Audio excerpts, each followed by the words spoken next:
প্রভু রাব্বানা রূপে অতুল, দয়ার রাসূল নূরে ভরা মুখখানা রূপে অতুল, দয়ার রাসূল নূরে ভরা মুখখানা। ইয়া রাসূলুল্লাহ ইয়া হাবিবাল্লাহ, ইয়া রাসূলুল্লাহ ইয়া হাবিবাল্লাহ।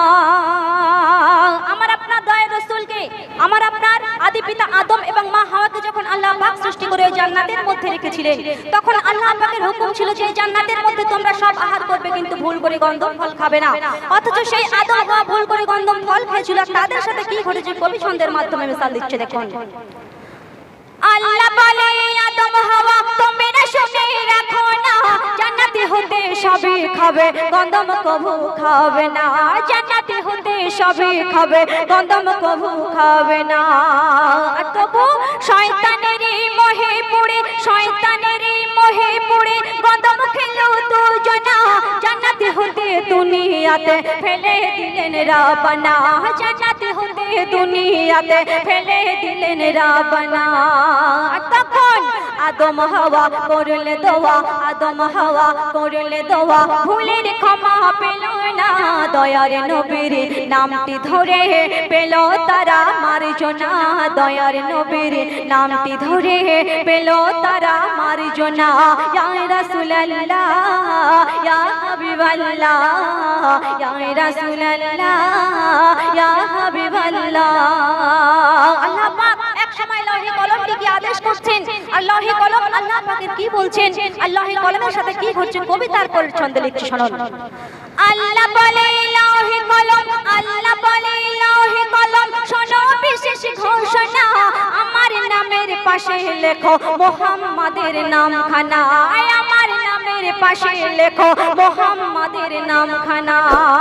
আর তখন আল্লাহ পাকের নামের পাশে, আল্লাহ পাকের নামের পাশে লিখতে নামটি পারে না।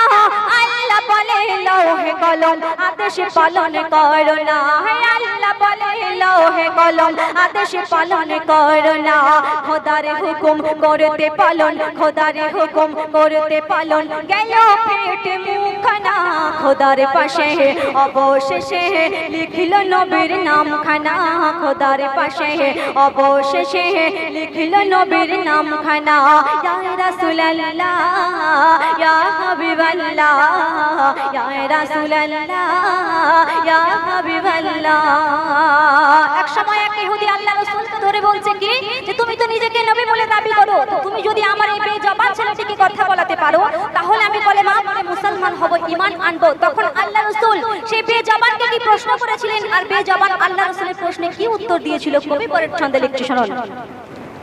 এক ইহুদি বলে নবীর, এক ইহুদি বলে নবীর, শোনো নবী তো জাহান, আমার ছেলে বোবা কালা জন্ম থেকে বেজবান, আমার ছেলে বোবা কালা জন্ম থেকে বেজবান। তাই কথা যদি বলাও তারে, কথা যদি বলাও তারে, আমি হব মুসলমান। নবী বলে আমি কে যে বলো ওহে বেজবান, নবী বলে আমি কে যে বলো ওহে বেজবান। তখন জবান খুলে বোবা বলে, জবান খুলে বোবা বলে তুমি শাহে মাদিনা। কথা শুনে ওই ইহুদি পড়ে নিল কলেমা, কথা শুনে ওই ইহুদি পড়ে নিল কলেমা।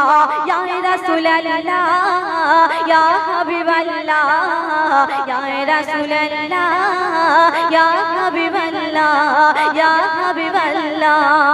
একদম শেষ কথাই বলছি কবি কি, আমাদের প্রত্যেকটা জীবের কিন্তু মৃত্যু অনিবার্য। দুনিয়ার মুখ থেকে আমরা যখন বিদায় নেব তখন কিন্তু আমাদের এই সব কিছু ছেড়ে চলে যেতে হবে, আধার ঘরে চলে যাব, সাথে যাবে আমাদের সাদা কাপড় আর আমলনামা।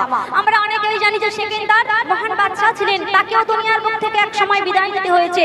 সে বলছে মরার আগে যে যখন আমার কাফন দাফন করানো হবে, সেই কাফন দাফনের পর যেন আমার এই হাত দুটি কাফনের সঙ্গে না বাঁধা হয়। তো কেন সেই সম্পর্কে কবি শেষ কথায় মিসাল দিচ্ছে, শুনুন।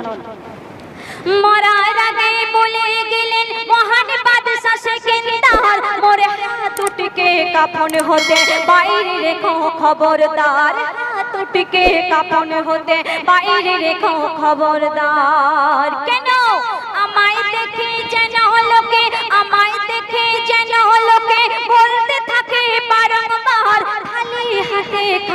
খাটিয়াতে যাচ্ছে চলে সেকেন্দার, খালি হাতে খাটিয়াতে যাচ্ছে চলে সেকেন্দার। তাই টাকার পিছে ছুটে মিছে, টাকার পিছে ছুটে মিছে সময় নষ্ট করো না।